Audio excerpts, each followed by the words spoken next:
pessoal! Hoje a gente vai entrar num tema bem denso. Sabe quando a fé vira só um monte de regras? E como um jovem resolveu peitar tudo isso?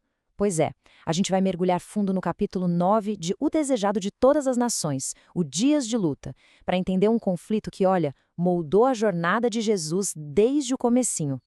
Olá, pessoal, aqui é a Elisa e, para já começar a pensar, a gente lança essa pergunta. O que acontece quando as regras ficam maiores que o propósito delas? Quando a gente se perde no como fazer e esquece o porquê? Essa é a grande questão que vai guiar a nossa conversa hoje. Então, vamos lá. Pensa só numa sociedade onde cada passo que você dá é ditado por uma regra. E, gente, não tô falando de lei, não. Tô falando de tradições criadas por homens, sabe? Super rígidas que controlavam absolutamente tudo, desde o jeito de comer até o jeito de orar. Era um negócio sufocante. Para um jovem judeu daquela época, a vida era tipo um manual de instruções gigante e super complicado. A religião estava em todos os lugares, em cada detalhe, só que de um jeito que prendia, sabe? Sufocava em vez de libertar. E é aqui que a gente vê o contraste absurdo que Jesus enxergava. De um lado você tinha as tradições humanas, cheias de regras, ritos e cerimônias. Do outro, a palavra de Deus, que era sobre liberdade, verdade e simplicidade. É aquela briga clássica entre a complicação das teorias humanas e um simples e direto assim diz o Senhor. Pois é, e pensa que essa tensão toda não ficava só lá na sinagoga, de jeito nenhum. O conflito ia para dentro de casa, sabe? Criava um clima bem pesado na família de Jesus. É disso que a gente vai falar agora. Nossa, e a pressão era gigante, vinha de todo lado. Imagina a cena. Os rabinos, indignados, indo reclamar com os pais dele, os pais, claro, dando bronca, e para completar, os próprios irmãos insistindo que ele tinha que seguir a tradição. Ele era visto como o teimoso, sabe? O cara que só queria ser do contra. Era alvo de zombarias, de desprezo. E essa frase que a gente tá vendo, ela é pesada, né? Porque mostra o exato centro do problema. Para a família dele, aquelas regras dos homens eram consideradas mais importantes, mais altas até, que a palavra de Deus. E foi justamente contra isso que Jesus bateu de frente.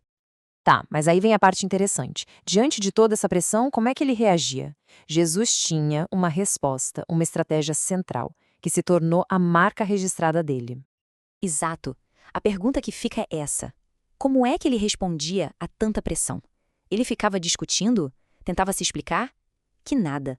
A resposta dele era muito mais simples e, por isso mesmo, infinitamente mais poderosa. O ponto é todo esse. A única resposta dele para cada acusação, para cada tentação, era uma só. Está escrito.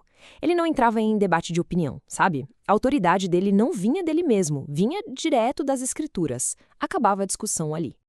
E isso valia para absolutamente tudo. Chamavam ele de esquisito, de singular. A resposta era, está escrito no Salmo 119. Pressionavam para ele se divertir como todo mundo, está escrito no Salmo 119 de novo. Tratavam ele com maldade, a resposta vinha de Provérbios. Era impressionante. A palavra de Deus era o escudo e a espada dele para tudo. Mas atenção, essa postura não era só ficar citando o versículo, não. A grande virada de chave, o que fazia toda a diferença, era como ele vivia esses princípios no dia a dia. Ele transformava a fé em ação, em prática. Exato. Ele basicamente derrubou os muros que separavam a religião da vida real. Sabe aquela ideia de que a religião é uma coisa exclusiva, santa demais para se misturar com o povão? Ele acabou com isso. Conversava com publicano, com soldado, com gente do campo, não fazia distinção, ajudava todo mundo. E o método dele era de uma simplicidade revolucionária, né? Totalmente diferente daquelas cerimônias vazias dos fariseus. Era um passo a passo muito claro. Primeiro, ele via a necessidade de alguém. Depois, ele agia com compaixão, com amor mesmo. Chegava a dar a própria comida para quem não tinha. E só aí, depois do gesto, ele ensinava a verdade. Para ele, a ação sempre vinha na frente da palavra.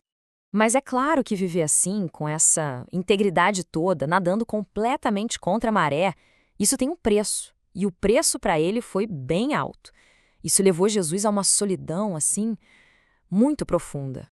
Nossa, e essa lista é de doer, né? Pensa só, ser mal compreendido pelos próprios irmãos. A paciência dele era vista como covardia. A generosidade, a abnegação dele, virava motivo de piada. Ele enfrentou o desprezo e um isolamento constante desde a infância. E essa frase, pisou sozinho o lagar, ela resume tudo de uma forma muito poderosa. Pisar o lagar, para quem não sabe, é um trabalho super pesado, exaustivo. A imagem é essa, ele carregou o peso da missão dele inteiramente sozinho. Em sua pureza e fidelidade, ele estava só. Ninguém em volta, nem a família, entendia a dimensão do que ele estava fazendo. É a solidão de quem está muito à frente do próprio tempo. E pra gente fechar, fica essa reflexão que a história dele provoca na gente, né? Qual é o verdadeiro preço de ser fiel aos seus princípios, à sua verdade, quando o mundo inteiro parece remar pro lado oposto? É algo pra gente pensar. Bom, pessoal, por hoje é isso. Obrigadão por terem ficado com a gente nessa jornada. Lembrem-se que esse é só um resumo, o material completo tá esperando por vocês. Até a próxima! Se esse resumo do capítulo de hoje facilitou sua vida, que tal nos ajudar a continuar? O link do nosso Apoia-se está aqui na descrição.